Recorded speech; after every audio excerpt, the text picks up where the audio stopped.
Boche Gold and Diamonds. Buy now, pay later. Payankulam മുന്നത്തൂർ Bhagavathi ക്ഷേത്രത്തിൽ കാർത്തിക വിളക്ക് ആഘോഷിച്ചു. ശ്രീധരൻ നമ്പൂതിരിപ്പാടിന്റെ കാർമ്മികത്വത്തിലായിരുന്നു ചടങ്ങുകൾ. അന്നദാനവും ഉണ്ടായി.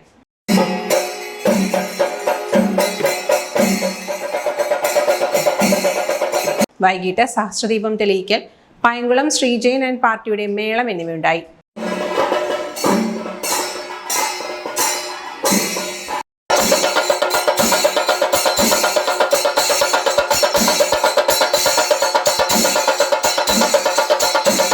ക്ഷേത്രം രക്ഷാധികാരി T Gopalakrishnan, MS Jayan, Santhosh, MR Mohandas എന്നിവർ നേതൃത്വം നൽകി. Time kids pre school, Mannannur road, Vaniyamkulam. .View news. കാഴ്ചകളാണ് ലോകം, കണ്ടു തുടങ്ങുക.